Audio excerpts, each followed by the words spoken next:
The voluntary market's interesting because you know that the people who are participating in the voluntary market really want to be there. I think the sentiment that nature-based solutions are uninteresting makes no sense to me. The only people who end up thinking that way are just doing like a direct carbon-to-carbon comparison. Sequestration is really equivalent to storage, and the important question when it comes to sequestration is, sure, but for how long? We need to create these spaces of like global environmental sanctuaries that are outside of these political turmoils, not a trivial thing to do. What I'm really excited about today is when I talk to this generation of graduates, climate is the first or second word out of their mouth. I've not talked to someone who's not motivated by the broader mission of what they're going to work on. It's not possible with where we are today, but I believe it's possible with the ingenuity and engineering and care that our people are putting into this market. Welcome back to Understanding VC. I'm your host Rahul. Understanding VC is a perpetual MBA on a single subject, venture capital. Today I'll be having an in-depth conversation on voluntary carbon markets with Maryanna Saenko. Maryanna is a co-founder and partner at Future Ventures, an early-stage VC firm that invests in frontier technology companies. Previously, she was at Khosla Ventures and prior to that, DFJ. Let's talk to her. Hi, Maryanna. Thank you so much for joining me today. Oh, such a pleasure to be here. Thank you for having me.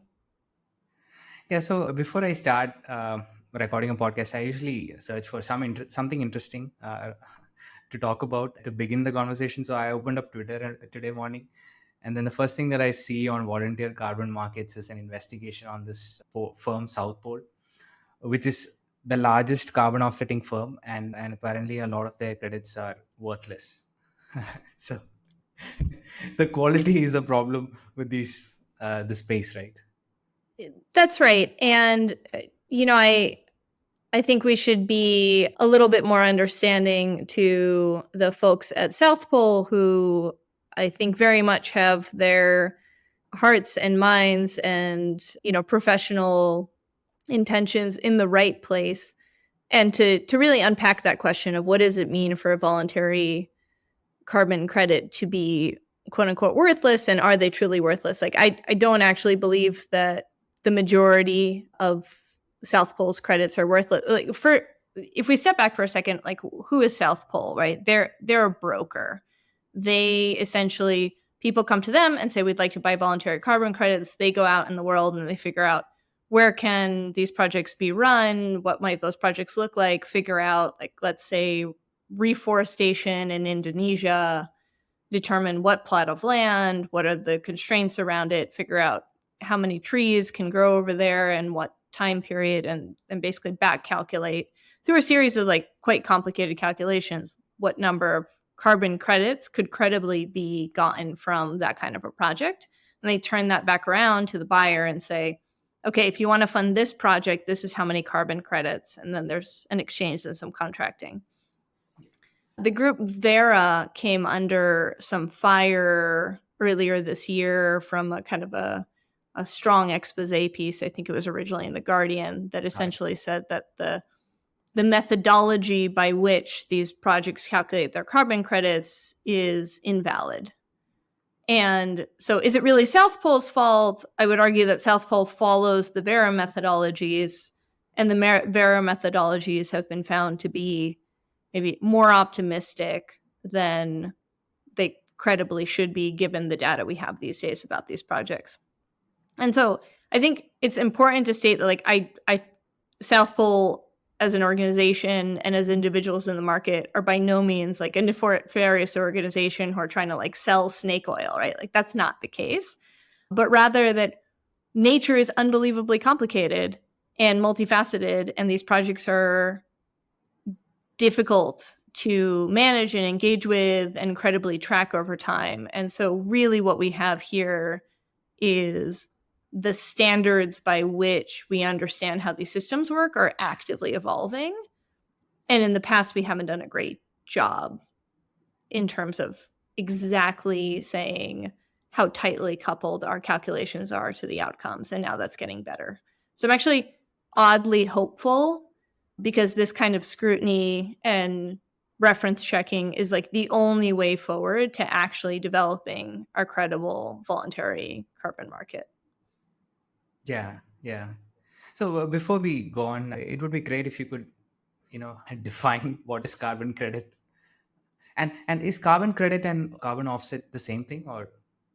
Oh, it depends on who you talk to, and they shouldn't be. So what is a carbon credit? A carbon credit is basically it's actually, let me go look up the tight definition of this, because if I get this wrong on your podcast, that's going to be really sad for everyone. So most people use carbon credit and carbon offsets interchangeably. And I am increasingly seeing some folks use them a little bit different, particularly in the voluntary market, where maybe there isn't a one-to-one trade. But essentially, it's a mechanism by which it allows the owner of said carbon credit or offset to emit a certain amount of carbon dioxide or other greenhouse gas.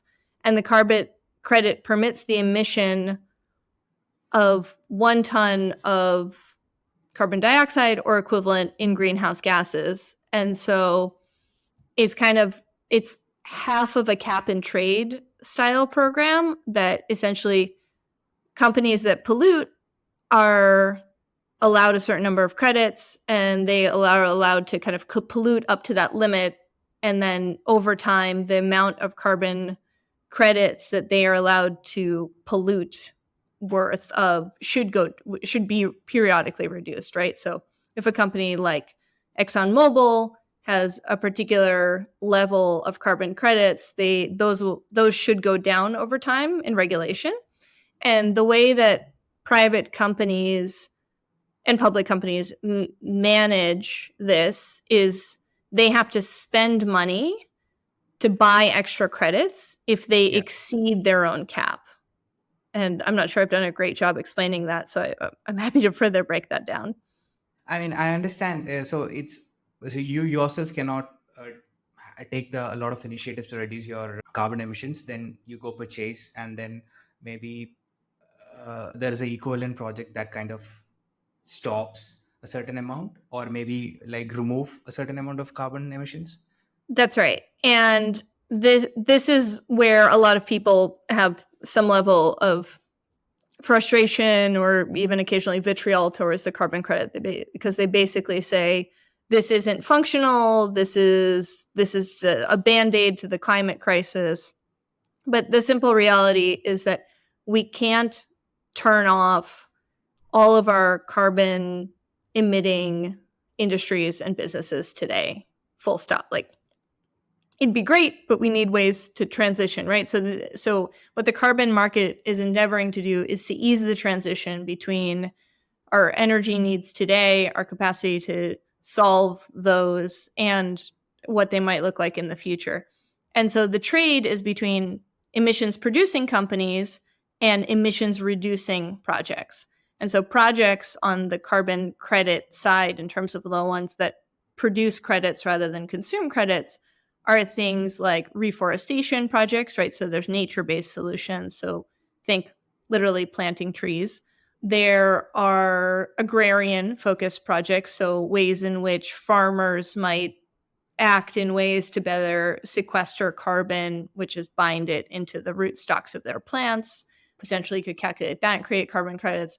There are man-made solutions, so things along the lines of direct carbon capture, direct air capture. DAC is the often, and that's people essentially filtering carbon, normally CO2, but occasionally methane and kind of equivalent gases out of the air, normally at points of creation. So think about like if someone came up with a machine to put on top of a flume stack or something like that. So before the gas escapes.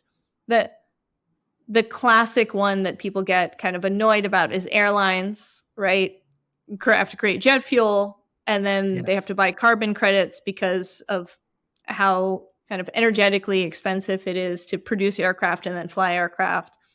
And then they fly these aircraft to the altitude of commercial airliners, and then they burn all of that gas.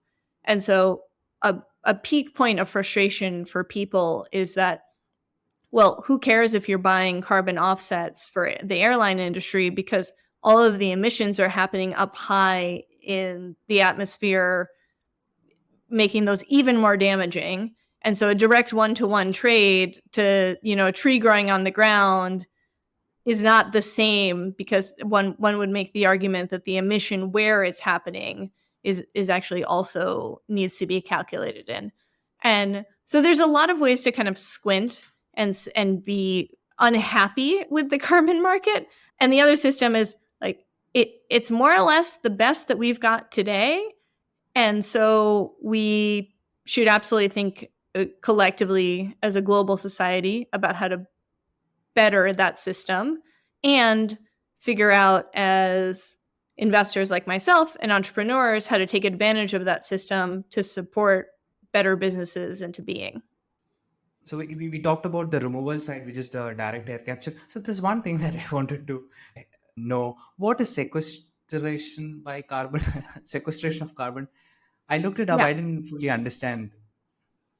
Yeah, sequestration so the idea is you can remove the carbon from the air, theoretically. It's actually not that trivial to do. The parts per million, basically the percentage of carbon in the air is pretty low. So there's a question of like, what is the filter mechanism that you use by which to capture the carbon, whether that be like a tree or a machine or anything else.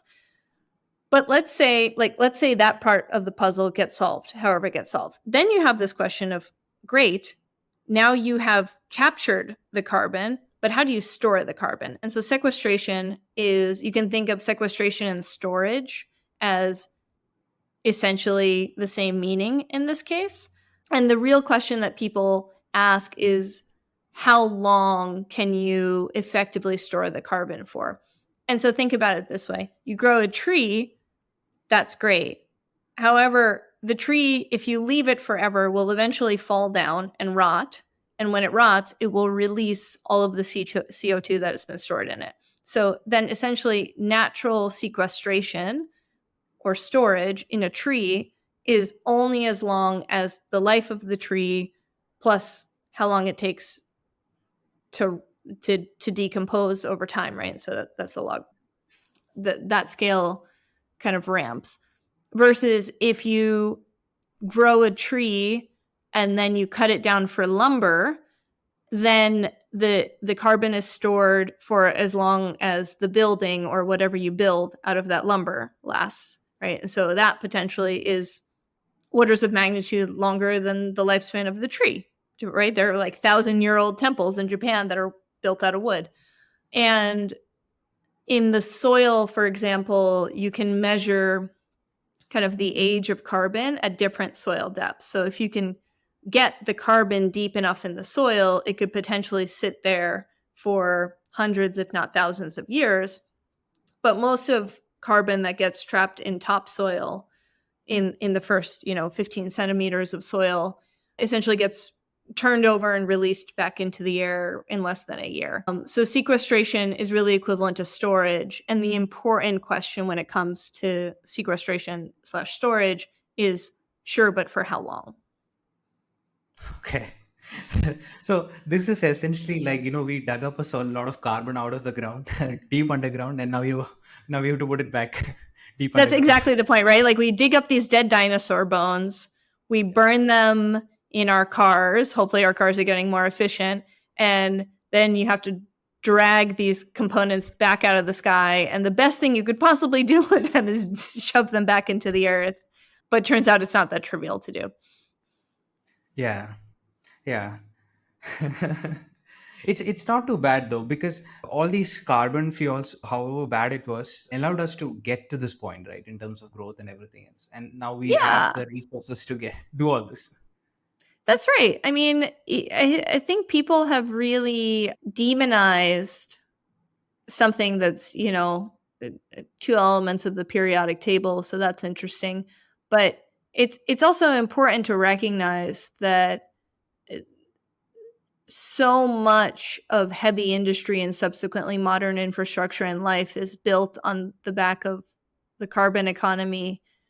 And one of the things we need to be particularly mindful of is that, wealthy countries that have most accelerated in their own growth on the back of that economy are now turning around to lesser economic developed regions and saying, okay, we did all the damage, but you bear the brunt of the problem solving. And that's quite unfair, right? Yeah. Is to say, we did a great job harvesting all of our dead dinosaur bones, but you're not allowed to. And I think that's a real difficult and interesting and necessary conversation to have in the world right now, which is we have a global crisis, we need global solutions, but we don't have kind of equivalency or equanimity among all of the relevant stakeholders about how much they can pay, how much they're able to participate, and how much frankly they should, given that some of the countries that are most suffering from the climate crisis did the least to cause it. Yeah. Yeah. Yeah, I was reading about volunteer carbon market yesterday, and then there was a line in an article which I thought was like very obvious, but which is great. It's like new challenges nearly always produce new markets, and the ongoing climate crisis and rising global emissions are no exception. So we have a mechanism to fix this in a very as long as we like align the incentives properly, right? I firmly believe that, and Yeah. there was this sense that there's this phrase that's been going around this year, this term. I don't know if you saw it in some of your reading, but polycrisis, uh, which is it, it's a term that's getting branded around a lot in the kind of environmental space, but also anyone who's looking at global issues is basically saying, oh, we have a number of challenges, like, current, former, and next pandemics, security issues, environmental issues, like poly in terms of like many folded, right? And crisis in terms of obvious issue. And so I think the only compelling way to look at something like a poly crisis is through poly solutions, which is to say we have the right mechanisms in place. We just need to ensure that we kind of have the fertile soil to align incentives and to ensure that everyone who can be working on these problems should be incentivized to do so. Yeah. Yeah, so can we look at the whole marketplace in detail, both at the supply and the demand side, and all the incentives and how to align them? So the one thing that I want to clarify is, so on the demand side, companies are purchasing them to kind of offset their greenhouse emissions. Is there anything else that these companies can do with this credit? So companies can purchase them to offset their own emissions. Then you have a number of companies kind of going beyond their own requirements and purchasing kind of above their capped emissions, so that, right, so purchasing more than the market expects of them, or more than they're required by compliance to guidelines to purchase. And then there are kind of almost on an individual level people who are trying to stand up the opportunity to say, you know, as individuals who travel in airlines, like we don't have to offset our miles, but there's increasingly programs that allow us to do so as individuals. So that if that's your question of like where is the line drawn, essentially people can be as good stewards of the system as they'd like to be. There's no like limit. The limit in terms of where can people buy credits is essentially how many credits are available, like how many, and to your earlier point where we started with the South Pole conversations, how many like good credits are available. And this is actually a real issue. Like the market is severely supply constrained these days. And that's a really interesting question, and hopefully a really interesting one for people of an entrepreneurial mindset. Yeah. So in terms of the supply side, there is two ways, right? The removal side and the what was the other one? the avoidance carbon, and the removal is usually what you already mentioned, the direct air capture and sequestration of carbon.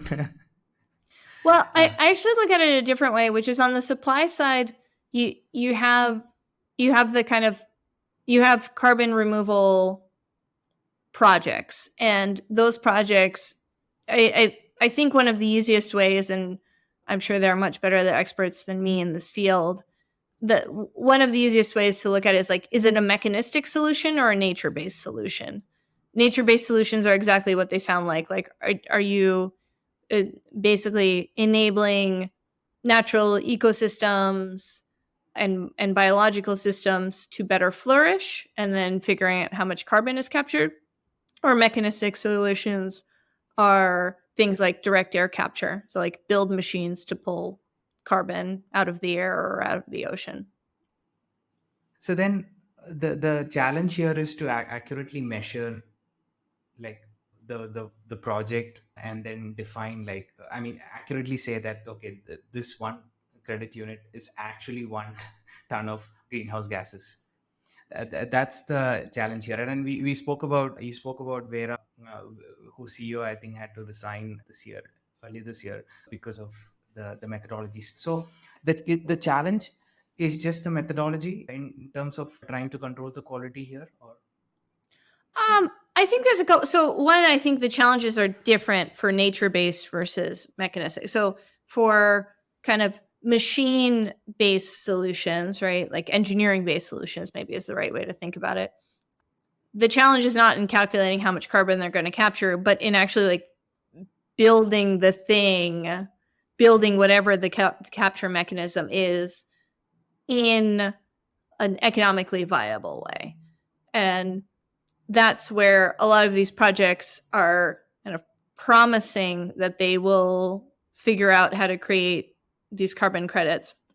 But there's a pricing problem, which is basically like, how expensive does the carbon credit, what is the cost of that carbon credit such that it covers the cost to generate it, so that like it's a profitable business to generate it, and so that it covers like the electricity and energetic and all the associated costs with like running an engineering based company that's trying to capture carbon.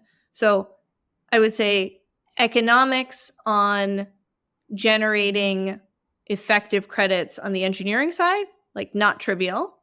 Lots of people are working on it.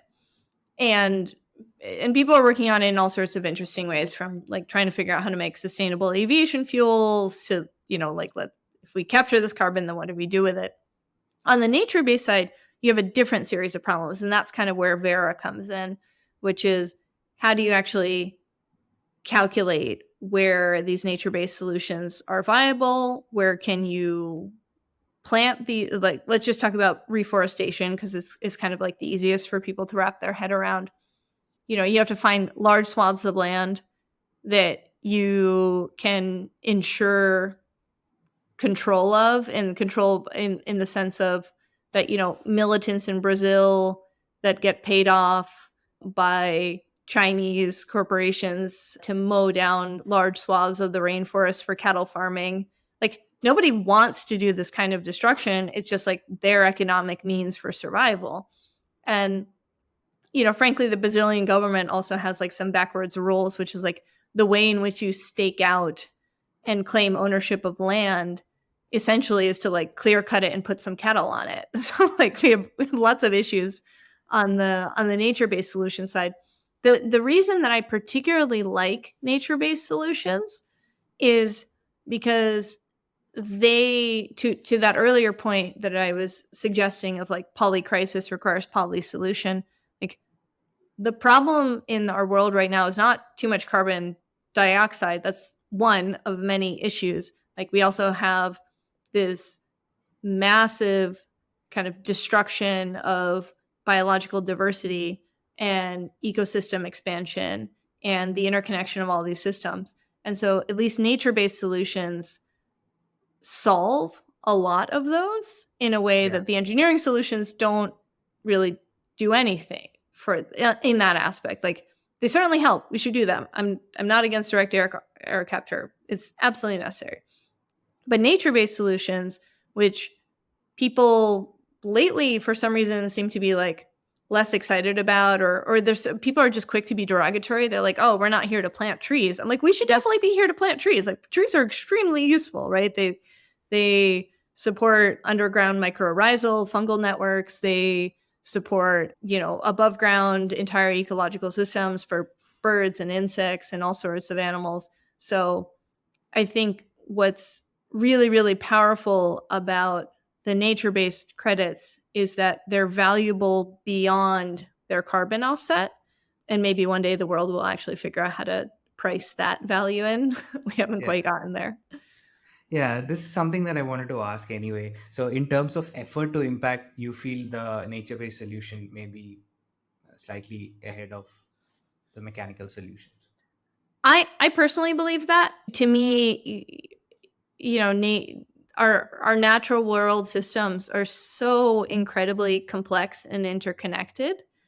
And to the extent that we can help support their flourishing and at least mitigate their extinction, I think that's a much higher leverage point that we should absolutely consider using. So I think the sentiment that nature-based solutions are uninteresting makes no sense to me, and I think it's short-sighted because I think the only people who end up thinking that way are just doing like a direct carbon to carbon comparison. But as we all know, like our climate crisis is one of many impacted systems, and so to the extent that we can restore these systems more holistically, I think we'll end up in much stronger economic footprints. I mean, honestly, all you have to do is look at like countries like Costa Rica, where so much of the economy is supported on ecotourism. Like you can't do that if you clear cut the rainforest. Yeah. Yeah. But when people talk about the net zero targets, they're usually talking about scaling up the mechanical sort of direct air capture sort of solutions, right? Yeah, Uh, they are. It's frustrating. but why is that? Is it because we can't do the nature based solution fast enough, or? So we invested in a company called Earthshot Labs, and they're kind of like a technologically mediated, maybe not South Pole competitor, but like think South Pole is kind of like the classic way to spin up these projects. It takes a lot of people and a lot of time and a lot of capital, and so the supply side is essentially constrained by the bandwidth of groups like South Pole who are doing the best they can. And our thesis was, well, how could you use modern mapping systems, technologies, faster, basically how can you automate and speed up the process by which these projects are then receive kind of like that stamp of credibility. There are other really strong groups like Pachama, who's looking at like the existing carbon credit market and basically going through and figuring out exactly which ones of those projects are the most credible and trying to better match them to suitors. So I think that the real reason that the nature-based market has struggled is that it it's a complex people and government and regulatory problem. And when people think about like, okay, well, what can a handful of smart people do? The answer is generally like, we trust people and their capacity to build an interesting machine more than engaging with the government of Burkina Faso and trying to repair aspects of the Congo. Like that just feels scarier and more complex and less certain for people. Yeah, definitely. I think there are like nature aspects of it as well, right? Like climate. So there could be a forest fire, or there could be policy changes, and trees could just die Yeah. because of climate change. So I think we'll be more in control with all the engineering, mechanical solutions. Maybe that's That's the. right. And so I think at the end of the day, we need both. And people are nervous about the nature-based solutions because they require large swaths of land and government buy-in and regulations and all sorts of things that feel impossible. But I also believe that they're some of the most powerful things that we could be doing. And we should also do the engineering-based solutions. Like, it's not one or the other. Yeah, in terms of engineering solutions, one challenge that I was reading about is like the energy used to run all these systems, right? Like when that energy source changes, then the calculation of the carbon credit also changes. So Yeah, exactly. And so years ago, I worked at this little kind of boutique consulting firm, and a brilliant colleague of mine helped make this map of the US, which was basically like, how clean is your electric vehicle? And turns out, if you are driving an electric vehicle and charging with electricity in the Midwest, where at the time there were still a lot of coal burning plants that were charging electricity substations, you actually were doing worse for the environment with your electric vehicle than if you had bought like a Ford F-150. And that's really frightening, right? So I think thankfully we're well past those days now. So people are very mindful and considerate of like where their energy is coming from and how clean is that energy to begin with. So at least that like first order issue of, is the energy required to run your process so dirty that maybe you shouldn't consider, that it would be better to just not do it? Like, that's getting addressed largely. Then you have this real issue, right? The carbon dioxide is not that common in the air, right? And so if you're just talking about like filtering it out of the air, I'm trying to think of a good analogy for it, but it's like capturing a soap bubble in the wind. Like, there's not so it takes an enormous amount of energy to kind of like sift through the total stack. So people try to go for these higher concentration outputs, like right next to the industrial setting where the pollution is happening. But even then, it takes some amount of energy to run these filtration processes.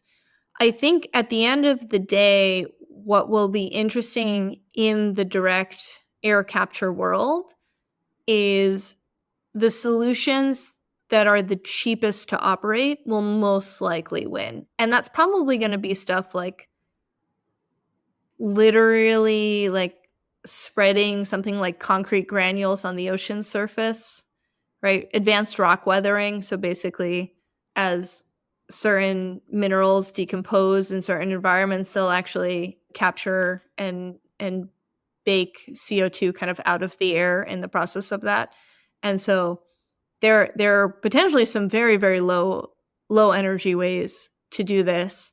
They're just not very sexy, I guess maybe is the word. Like, they're not as interesting and complicated as like big machines, but like maybe we should just be spreading concrete granules around the ocean surface. Like, that would actually work pretty well. Not necessarily advocating for that. There are lots of challenges associated with it, but like, it would work. okay, I'm curious about that. So is it similar to, at one point there was this news of, black balls being put on a LA reservoir or something to Well, prevent the black balls on I mean, how does this work? so the thing I think you're talking about was that, like, right, so reservoirs lose an enormous amount of water through evaporation. And so if you can cover the large water masses, then you don't have as much fresh water escaping. This is a different thing. And so essentially for millennia, this has been happening forever, there's been this construct of, it's called rock weathering, essentially. And so volcanic rock, if you spread it on a field, if you just leave it where it is, like volcanic rock, wherever it is, falling rain absorbs carbon dioxide from the atmosphere. So rain comes out of the sky, on its way down, the water droplets capture CO2. The water then hits volcanic rock and reacts with it to form carbonates. And these carbonates then wash into rivers and seas and places where essentially they're stored. Like carbonate then hits a water mass and you get these little like rock granules that have high concentrations of CO2 in them, and they'll be there for a while. Like it's hard to break down a carbonate. And so, yeah, I mean, you could literally take volcanic rock or something, chemically similar to it, and like spread it across a field or a beach or something else, wait for it to rain on it. It will form carbonates. It's actually a really effective methodology for capturing CO2. Seems ridiculous, right? It's like that shouldn't work, but it really works. Okay, so but what you were saying about putting it on the ocean floor, right? Yeah, I mean, so you want to take you want to get your carbonates into, you want to get them to sink in water, because if they're pelleted with the sun's rays, the UV will eventually break them down and really, so they'll kind of crumble over time. But if you get them out of, if you spread them somewhere where they can get wet from rain and then sink, that's like the ideal situation. Okay, yeah, then they're stored permanently. Yeah, and permanently varies, but like quite a bit of time. And there's there are quite a number of startups that are like wholly focused on this, and I think it's brilliant. Frankly, I don't know how you end up being cost competitive, and I don't know what your IP is, and so like we've struggled to invest in one of these, even though I'm like, oh yeah, like that's 100% the solution. Like maybe not the solution, but certainly a really strong solution. Yeah. So, what are some of the other problems of the volunteer carbon market? So, one thing I was thinking about is, what if a project kind of registers with multiple exchanges or multiple markets, and then there is like a double counting? Yeah. I don't know the mechanisms by which they're precluded to do so, but I believe there's a mechanism in place. I mean, most of your problems, once a project is like sufficiently validated to the point where like it's actually entering an exchange, I'm going to say something like slightly heretical, which is like it's more or less good to go. Like if it's gotten to the barrier of getting into then yeah, I'm sure some double counting happens.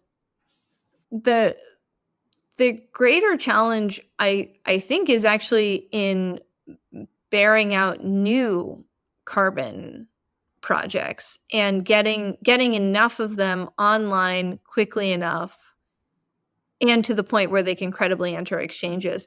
And this is where the voluntary market's really interesting, because there's some real issues with the compliance market. Like large industrial players can say that they're going to participate in the compliance market, but at the end of the day, they're going to do some quick accounting, and frankly, it's just like not that expensive for them to fail to meet their compliance. So it might be cheaper for them to like pay the tax and the penalty and not participate in the compliance market than to actually go ahead and like fully participate in the compliance market. And I think we'll see more and more of the people trying to figure out like where the trade is for them.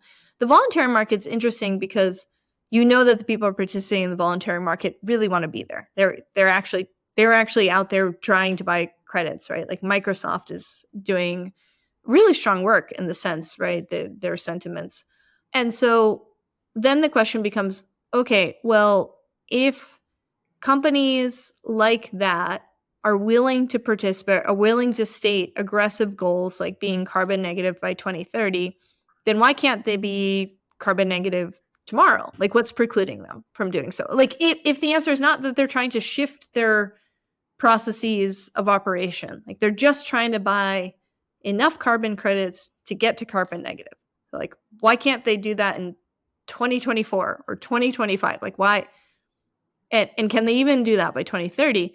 And the answer is like today, the carbon markets are basically sufficiently starved for credible projects at cost that these industrial players would participate in, such that like we just can't get there. And I think that's a really interesting space, which is how do we get the supply up such that all of these big companies that are throwing around their weight and saying we're going to be carbon negative by this date can actually go and do it, or at least show us that either they're going to do it or that, maybe they weren't being entirely truthful, or they set an aggressive goal but they weren't intending to meet it, right? But like let's take the opportunity for like the market to fail them off the table and see if they actually are serious about hitting their goals.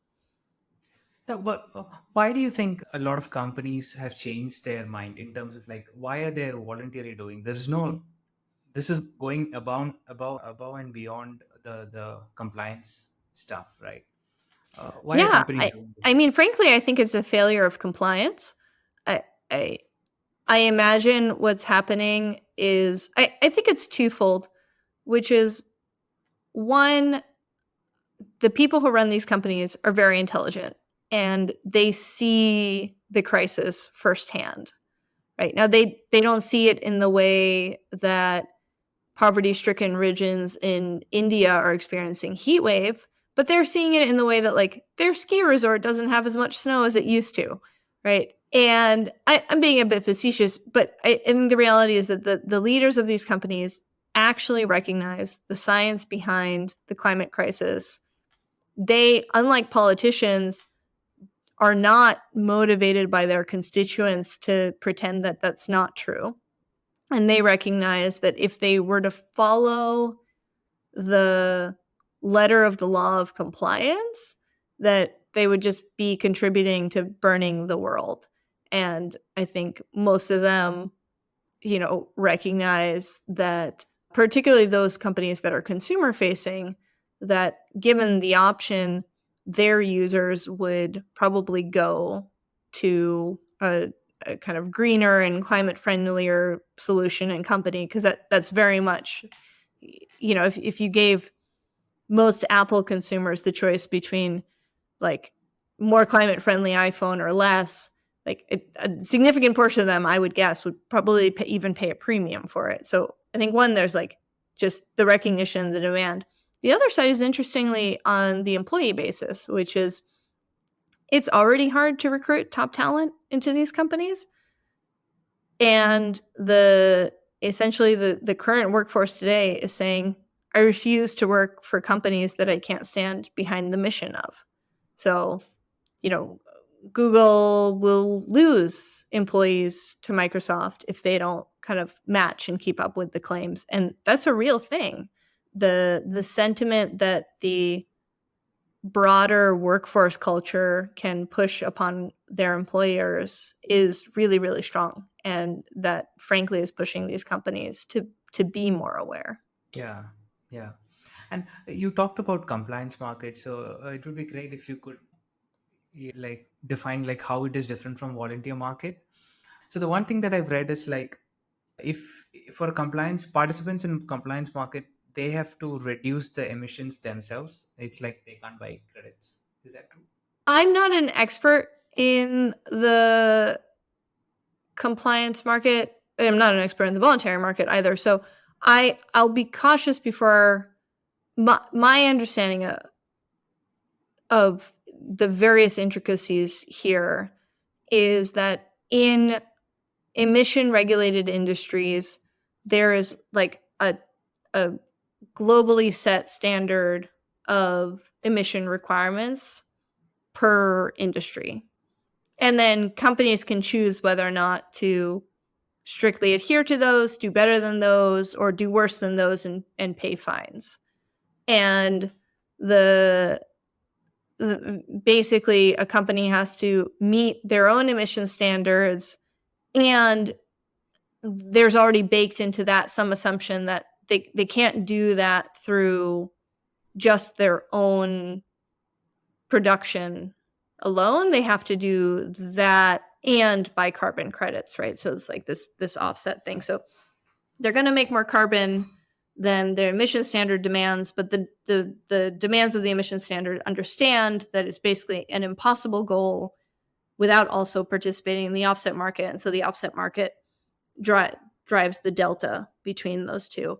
And then the idea is that over time, the emission standard gets stricter and stricter, which then companies have to produce less, but then their capacity to buy carbon offsets also gets less and less. So the idea is to like drive these companies to lower emissions or force them to pay fees on top of it. Yeah. And technically, by market size, I was reading this is like a 851 billion, where volunteer market is only 2 billion at the like in 2021. So why are you more interested in volunteer carbon markets? Well, I mean, frankly, I'm interested in both, but the interesting thing is that the the the compliance carbon markets set a price, and most of the solutions by which new people are coming to market can't profitably make carbon credits in those set prices. It just, good luck.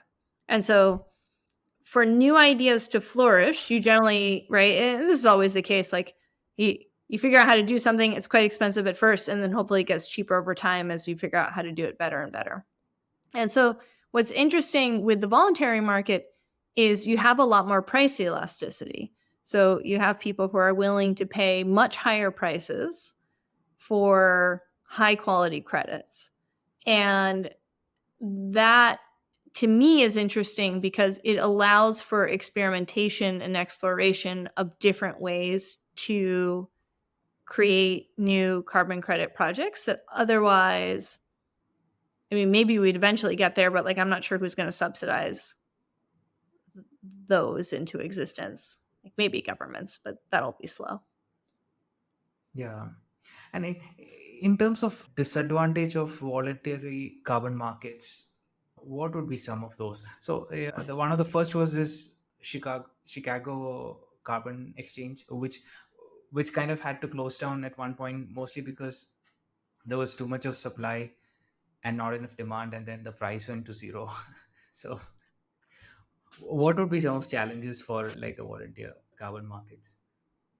Yeah, that's right. So, you know, we talked a little bit about one of the challenges is the coming up with credible projects today that can actually meet the supply side. So like there was this open question like did it really shut down because it was really flush on supply and there was no demand, or like what were the things that were supplied on that market when investigated by buyers really insufficient? So almost a separate conversation. So the first is kind of development of gold standard credits.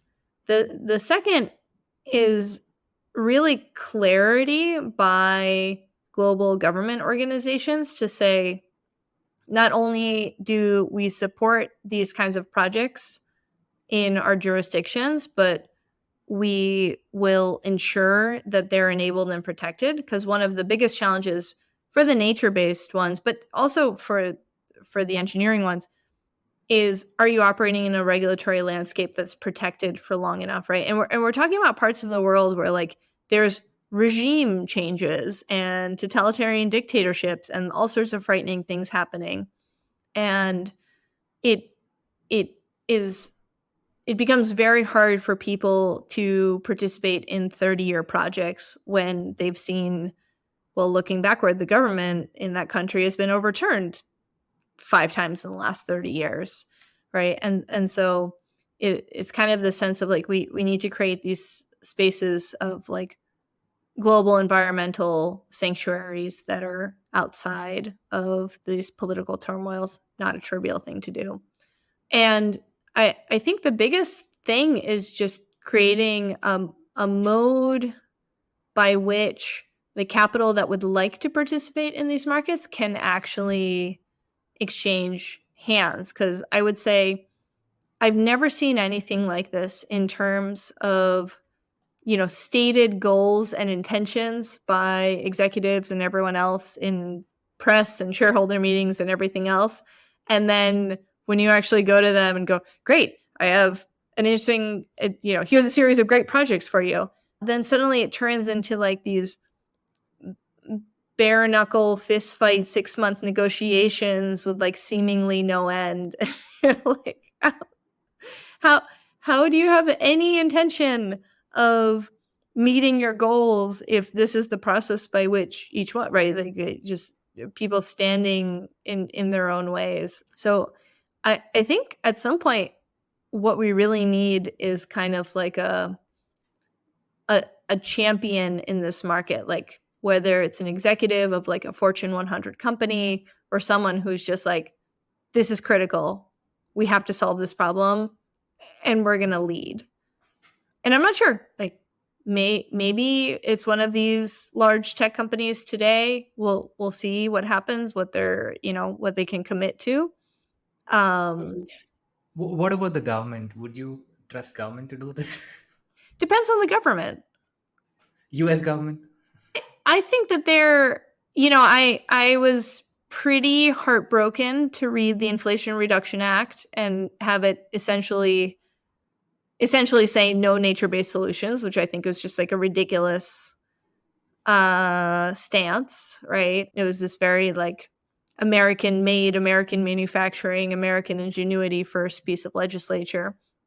Sounds like there's a farm bill that might have some nature-based solution carve-outs in it. So I'm all for direct air capture and all sorts of other sides, but I think we need multiple solutions. So I would like to see the US government take a more open-minded stance on just how multifaceted the solution space can be. But yeah, at the end of the day, I mean, we have a pretty great set of infrastructure here in the US. And so there's a testament that, it's a government that can take on large projects in meaningful ways. Like, I'd probably have less faith in this, but I don't know if you've ever gotten a chance to come to the US and see our national park system. It's pretty spectacular. So we kind of need to do that again. Yeah. And are there enough founders who's attracted by wanting to solve this problem? This is the part that I'm most optimistic about. When I was finishing university and graduate school, which was longer ago now than I care to admit, all of my peers were going to Wall Street and investment bank. Like, if you were clever, you were going to work for an investment bank or the equivalent, or maybe medical school. But either you're going into healthcare or you're going into investment banking. And what I'm really excited about today is when I talk to this generation, this kind of new generation of graduates, climate is the first or second word out of their mouth. There's essentially, I've not talked to someone who's not motivated by the broader mission of what they're going to work on. And the first and foremost problem for most of them is, well, what are we doing about climate in a serious way? So I'm really excited about this. A couple of years ago, there was like 1 or 2 climate startups that you could join. These days, when peers of mine are looking for jobs and they say, I want to go work in climate, there's literally a jobs board that we're supporters of that has hundreds of postings across really credible companies. And I'm really excited. I think not only are there lots of people who want to go work in it, I think there's a lot of people who are trying to figure out how do we go figure out what those poly solutions are. Yeah. And so what are the backgrounds of these entrepreneurs in terms of both the education and also the work experience? I mean, a bit of everything. A lot of strong engineering talent. Now, I'm clearly biased. That's my background. So that's probably, just like socially, those are the people I run into. We mostly at Future Ventures fund, we wholly focus innovative tech companies where there's like an actual technological breakthrough. And so most of our founders have a scientific or engineering background. That said, I don't think you have to come from that to be a credible actor in these spaces. So policy backgrounds, legal backgrounds, some people who just care and are compelling and motivating, right? Like it turns out the entrepreneurial spirit and mindset is not precluded by any one orientation. So I feel really strongly that essentially everyone from inspiring young people like Greta Thunberg to postdocs coming out of Berkeley are like very capable in this space. It's just a question of like, what are they motivated on, and can they go and find the right team to support them on that journey? Yeah. In terms of business models, and I mean, is this a really like a lot of these startups who are operating in the space? Does it really fit into the VC model of investing in terms of capital efficiency and also margins? I mean, a lot of them have gotten a lot of funding.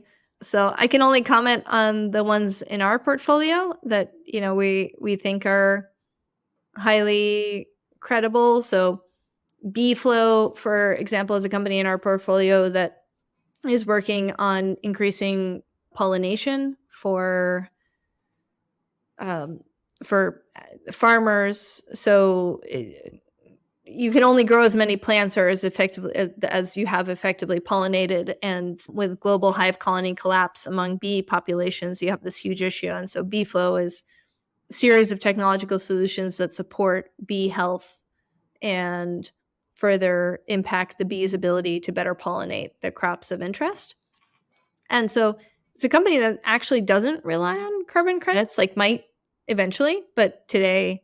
And so what we really liked is like, oh, that, nature-based solution, huge need in the agricultural world, addresses some of the systemic challenges in and around climate and farming, which is like farmers spend a lot of money and fertilizer and water growing crops that if they're not effectively fertilized, like it was just a waste of energy. Things like earth shot, where it's really about bolstering the supply side of the market. But I look across the field. I mean, I think every day I get in my inbox like one or two companies that just raised large rounds of capital. So in the space, from one aspect, from whether it be direct air capture or something for like messing with the genetics of plants so they better store carbon. Like there's 1,000 ways to go after this, and people are funding all variations on this. Like, have there been any huge standout winners today that really like prove, oh yeah, this model works? I think the jury's still out. There's a couple that are claiming large successes, and I think mostly what they can claim is that they've successfully raised lots of capital. But I guess I'm quite optimistic in that I think many of these business models will make sense, or at least these companies will have enough capital to go and figure out a business model that should make sense. Yeah. So in terms of BeFlow, you mentioned what is their business model? Their business model is literally pollination as a service. So farmers don't have their own bees. They generally, I didn't know this before I was an investor here, but it turns out farmers pay for beekeepers to come to their land with their hives and release the bees. Bees go and pollinate the crops. They come back to their hives, and the beekeepers like take them to the next farm. And what BeFlow can either work with those beekeepers or directly with the farms, right? They don't, depending on the region and who the best partner is, there's some space there. But yeah, it's essentially a farmer still pays for the service of pollinating their crops as they're used to, and they just pay BeFlow instead to do so, and they end up with higher yields. And so like that's the ideal world, right? Where like the end customer doesn't really see anything different, but they end up with a better product that's better for the world. Yeah. And what is the one sort of startup that you would like to invest in this space that haven't come your way yet? That's a good question. I mean, I've been deep in the work in trying to figure out how to help support Earthshot. And so I still really believe in that. I think the company has a lot more to prove, but that's one where it's not answering your question because it's one where we're already investors, but if we can figure out how to unlock the supply side in a credible way,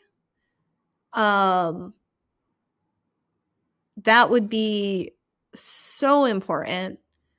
And I'm very curious about if someone can figure out a really low cost direct air capture system that is like obviously head and shoulders better than everyone else, that would be very compelling.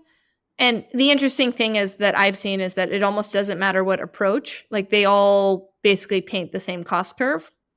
And so for me, it's almost at this point, like I just want to see someone with a different cost curve. Yeah. Just to say like, okay, you've thought about this like de novo, like you've considered what your system requirements are as opposed to like what you think Stripe or someone else will pay for them. Yeah. I think unlocking the supply side and then the fixing that quality problem will really allow everything to just scale up fast and then get us to net zero very quickly. That Apparently, you're supposed to remove like 30 gigaton or something in 25 years every year to yeah, reach net zero. That seems like an impossible target for now. I know. It's pretty frightening. So yeah, and with every subsequent year, it becomes harder to maintain the kind of optimism that, I really hope for. I suppose my sense is I think it's